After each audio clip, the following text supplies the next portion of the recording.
Hello, and welcome back to Orient Display Tutorials. In this video, we will talk about getting ASCII input. First, create your text input background, which should look something like this. You will also need to create a keyboard image and an inverted version of the keyboard image for your project. The inverted version is necessary to indicate when a key is pressed. After creating a new project, put the background and the keyboard into the ODGUI subfolder of your project folder. Then, navigate to the Orient Display software. When you're there, import your background image and both keyboard images. First, we will create an area to display the text. Click Text to Display in the top menu, and click and drag over the area that you want the text to appear.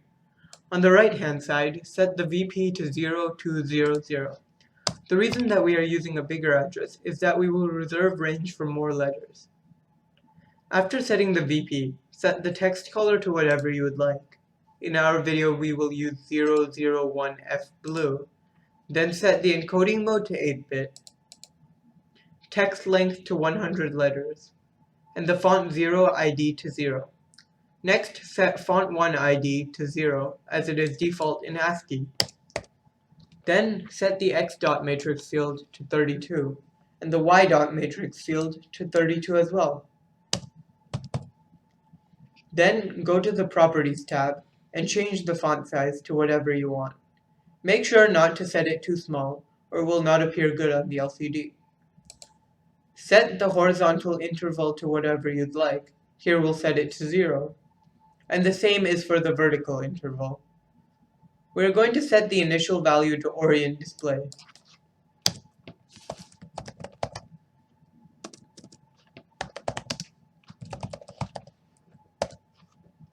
Next, click the ASCII input button on the top menu to create a prompt area for the keyboard. Set the VP to the same as above. Keep the text length the same, and set the enter mode to modify text as the insert text function. Keep the font ID, the X dot matrix, and the Y dot matrix the same. Set the cursor color to whatever you'd like. Here we'll select black, and set the text color to whatever you'd like.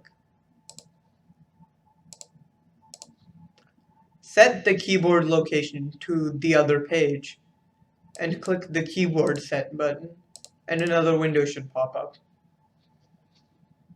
In the pop-up, select your keyboard image and click OK. Next, we need to set up the keyboard area. It's good to put the keyboard in the center of the selection area, and so click and drag to select, and then click OK. Then, click the Set button next to Enter Disk Area, and another window should pop up. In the pop-up, check Displayed Keyboard, and select the area we would like to have the letter position that we type in, and then click OK. Set the Enter Display mode as Normal Display, which will show the letters. Finally, generate, export, and save.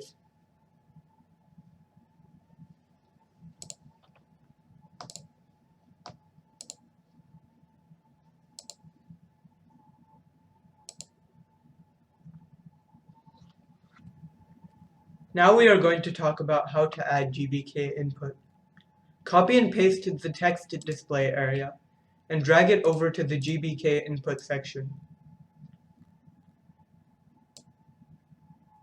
Set the VP to 0400 and set the encoding mode to 0x02 equals GBK. Then set the font 1 ID to 63 and leave the other settings the same. Click GBK input in the top menu and click and drag to create a keyboard prompt area. In the menu on the right, set the VP to 0400. Set the text length to 100. Set the enter mode to modify text. And set the font ID to 63. Then click on the Set button next to Pinion Disp XY and a new window should pop up. In that window, select the area where you want the keyboard to be displayed. Then check Displayed Keyboard and click OK. Now we will talk about keyboard setup. Navigate to the Keyboard tab in your Orient display software. In this video, we will be using the keyboard we generated earlier as an example, but you can use this with any other keyboard that you generated. Then select Basic Touch on the top menu and drag it over the area of the 1 button. On the right-hand side, select Button Effect and click the Select button. Then click on the inverted keyboard you generated earlier and click OK. In the key value area, check Full Key Definition. Then click the Set button and a dialog window should pop up. Click 1. Please note that the Enter key will input the letter into the present display area, while the Return key will actually make the entered words go into the actual input position, which is on the main page. You can repeat this for every button on the keyboard. Now it is time to see this on your LCD. Once you load into your project, it should look like this. When you press the ASCII input area, a window should appear with the keyboard where you can type in and the characters will appear. As you can see, when you press the return key, it goes into the box. Now to type in Chinese characters, click on the GBK input and then type in whatever you want. And then tap on the Chinese character you would like to input. And with that, you're done.